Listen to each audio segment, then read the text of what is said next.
Hello，香港澳門嘅老友記，家俊港澳甄選好房，帶你睇靚房。今日咧，我哋睇一套喺我哋湖心路洞中取靜嘅一套房，自己門口就係湖啦，湖景別墅。如果係週末想翻嚟呢邊度假，或者父母想過嚟長住咧，呢套樓唔好錯過啦，因為佢係地上3層，地下2層，所以呢個視頻比較長，要認真睇晒佢。首先一入嚟就係你哋嘅花園，呢度點樣整呢？就你自己安排啦。呢度呢，業主已經係裝修好晒，本來係俾佢父母住嘅，跟住而家係出咗國啦，所以呢套房係基本上可以講話冇住過嘅，大正裝嘅一套別墅。先入嚟欣賞下啦，嗰邊係餐廳，呢邊係大廳，呢度係有2層幾嘅一個中空設計廚房。廚房嘅痕跡可以俾你睇得好清楚，係冇點用過嘅。跟住我哋睇下後邊呢度先將每一層睇好晒佢先。你有2個門口，呢邊呢個門口入嚟呢，就係洗手間，旁邊呢間房係可以睇到我哋小區入邊嘅園林嘅。呢個門口呢，就係方便你停車，因為呢套房嘅樓下就係你嘅停車房啦，可以放3、4台車嘅。首先我哋跟住攝像頭睇下你哋嘅負2層先啦。電梯我哋就唔坐啦，我哋行樓梯一層一層咁去同你講解呢套房。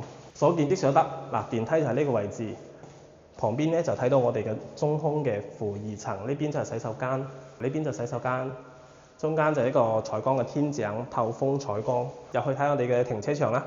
如果你啲車係比較細台嘅情況下，真係3、4台都 OK 嘅。走，我哋而家落去睇負2層，一陣咧我哋就坐電梯翻上去啦。好，落到負2層啦，有2邊俾你揀。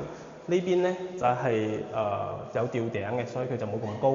其實喺度呢，就睇下你自己中意點樣安排啦。如果係我嘅話，可能會整個桌球台喺度，因為我中意運動。旁邊呢度係冇吊頂嘅，所以層高大概係5米左右啦，可以打羽毛球㗎啦，係嘛？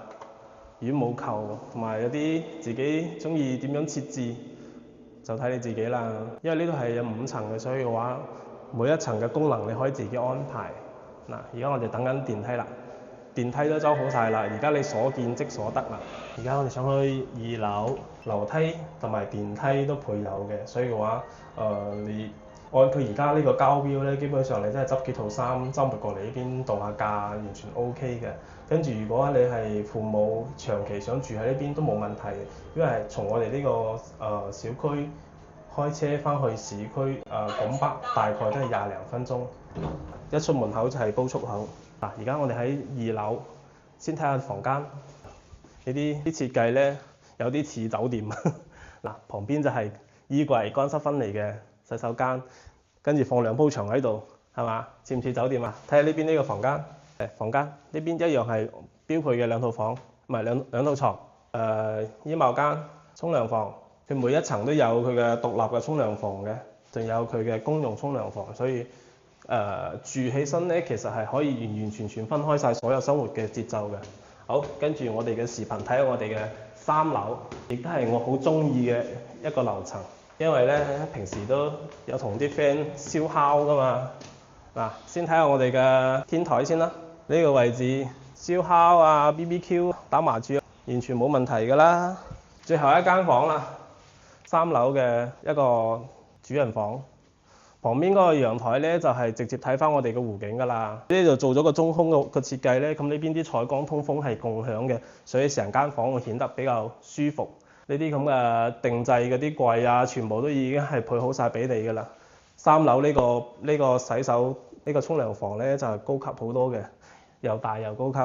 一般嚟講咧，如果係我自己住啦，坐翻呢上面住又舒服又安靜。而且咧，呢套房而家係啱啱放翻出嚟，所以咧比較多人睇。如果你對呢個房有興趣，你提前同我講咯喎，好搶手嘅喎。如果呢套房有其他你想了解嘅咧，就私聊俾我。有啲參數方面嗰啲咧就唔方便喺視頻度同你講啦。呢個視頻就拍喺度啦，拜拜。